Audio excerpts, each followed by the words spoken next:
എങ്കിൽ ഇവിടെ പുലരേണ്ട ഒരു ജനാധിപത്യമുണ്ട്. അത് സോഷ്യൽ ഡെമോക്രസി എന്ന് ബി.ആർ. അംബേദ്കർ പറഞ്ഞു. ഞാൻ പറഞ്ഞത് ഇന്ത്യ രാജ്യത്തിന്റെ അധികാരം ബ്രിട്ടീഷുകാരന്റെ കിരാടമായ കരങ്ങളിൽ നിന്നും ഈ രാജ്യത്തിന്റെ മനുസ്മൃതി അതെ തന്ത്രപരമായ സവർണ ബുദ്ധികോമരങ്ങൾ നിരന്തരമായി ആവിഷ്കരിച്ച് നടപ്പിലാക്കിക്കൊണ്ടിരിക്കുന്ന വിഭജനമെന്ന തന്ത്രത്തിലൂടെ ഈ രാജ്യത്തിന്റെ അടിസ്ഥാന ജനതയെ, ഈ രാജ്യത്തിന്റെ ദ്രാവിഡ സംസ്കൃതിയുടെ പിന്മുറക്കാരെ വിഭജിച്ചു നിർത്തിക്കൊണ്ട് ഇന്റർനാഷണൽ കോൺഗ്രസിന്റെയും ബി.ജെ.പിയുടെയും സോഷ്യലിസത്തിന്റെയും എല്ലാം പേര് പറഞ്ഞുകൊണ്ട് രാജ്യം ഭരിച്ചുകൊണ്ടിരിക്കുന്നുവെന്ന യാഥാർത്ഥ്യം നാം തിരിച്ചറിയേണ്ടതുണ്ട്. അങ്ങനെ കോഴികളുടെ കാവൽ ഇവിടത്തെ കുറുക്കന്മാരെ ഏൽപ്പിക്കുന്നത് പോലെ ഭൂരിപക്ഷത്തിന്റെ അവകാശങ്ങൾ പരിരക്ഷിക്കുന്നതിനും അവന് ജീവിത സൗകര്യം ഒരുക്കുന്നതിനും 13% വരുന്ന സവർണ ജനവിഭാഗത്തെ ഏൽപ്പിച്ചുകൊണ്ട് അതിൽ വിശ്വാസമർപ്പിച്ച് കഴിഞ്ഞുകൂടുന്ന ഒരു രാഷ്ട്രീയ സ്വഭാവമാണ് ജനാധിപത്യ ഇന്ത്യയിൽ നിന്ന് നിലനിൽക്കുന്നത് എന്നത് ഞങ്ങളിത് പറയുന്നത് കൊണ്ട് മാത്രമല്ല, നിങ്ങൾ തിരിഞ്ഞു നിന്നുകൊണ്ട് ഒരു നിമിഷം നിങ്ങൾ ആലോചിച്ചു നോക്കണമെന്നാണ് എന്റെ പ്രിയപ്പെട്ടവരെ ഓർമ്മപ്പെടുത്താറുള്ളത്. രാജ്യം വികസിക്കണമെന്ന് പറയുന്നു. വികസനോന്മുഖമായ രാഷ്ട്ര സംവിധാനം നമ്മുടെ സ്വപ്നമാണ്. പക്ഷേ എവിടെയാണ് രാജ്യം വികസിച്ചിട്ടുള്ളത്?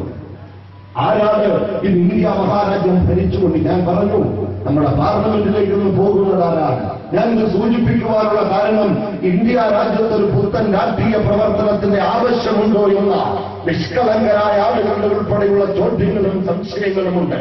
ഒരുപാട് രാഷ്ട്രീയ പ്രസ്ഥാനങ്ങൾ പ്രവർത്തിച്ചു പോരുന്ന ഇന്ത്യ മഹാരാജ്യത്ത്, ദേശീയവും പ്രാദേശികവുമായ രാഷ്ട്രീയ സംവിധാനമുള്ള രാജ്യത്ത്, പ്രത്യേകിച്ച് കേരള സംസ്ഥാനത്തിന്റെ കണ്ണൂരിന്റെ ചില ഭാഗങ്ങളിലും മലപ്പുറത്തും ഇന്ത്യ യൂണിയൻ മുസ്ലിം ലീഗ് എന്ന മുസ്ലിം സമുദായത്തിന്റെ രാഷ്ട്രീയ പാർട്ടി പ്രവർത്തിച്ചുകൊണ്ടിരിക്കുമ്പോൾ അതിന്റെ അഖിലേന്ത്യാ നേതാവ് സെൻട്രൽ ക്യാബിനറ്റിൽ സഹമന്ത്രിയായി വർക്ക് ചെയ്തുകൊണ്ടിരിക്കുമ്പോൾ അദ്ദേഹം കണ്ണൂരുകാരൻ, നിങ്ങൾ ഉറങ്ങാൻ കിടക്കുന്നതിന് മുമ്പ് ഒരു 5 നിമിഷം ആലോചിച്ചുകൊണ്ട് നിങ്ങളുടെ മനസ്സാക്ഷ്യത്തിൽ ഉത്തരം കണ്ടെത്തട്ടെ. ആ ഉത്തരത്തിൽ നിന്നാകണം പുത്തൻ രാഷ്ട്രീയ പ്രയാണത്തിന്റെ അല്ലെങ്കിൽ തുടർ പ്രവർത്തനത്തിന്റെ ന്യായം എന്ന് ഞാൻ ഓർമ്മപ്പെടുത്തുകയാണ്. അവിടെ നിന്നാണ് അത് ഉണ്ടാകുന്നത്. ഞാൻ പറഞ്ഞത്, ഇനി രാജ്യം ഭരിക്കുന്ന 2 ശക്തികളുണ്ട്. അധിനിവേശത്തെക്കുറിച്ച് ഇവിടെ സൂചിപ്പിച്ചിട്ടുണ്ടാകും. സാന്ദർഭികമായി ഞാൻ പറയാം. ആ 2 ശക്തികൾ, ഒന്ന് രാജ്യത്തെ മൂലധന ശക്തികൾ, മറ്റൊന്ന് ഇവിടുത്തെ ബ്രാഹ്മണിസം. എന്താണ് നാം അങ്ങനെ പറയാം? വർഗീയതയുടെ ഭാഷ്യമല്ല, ഇത് രാജ്യത്തെ ഭൂരിപക്ഷത്തിന്റെ ഭാഷ്യമാണ്. ഇവിടുത്തെ ദളിതുകൾ ഹൈന്ദവരല്ല. ആരാണ് പറഞ്ഞത്? ബി.ആർ. അംബേദ്കറാണ് പറഞ്ഞത്.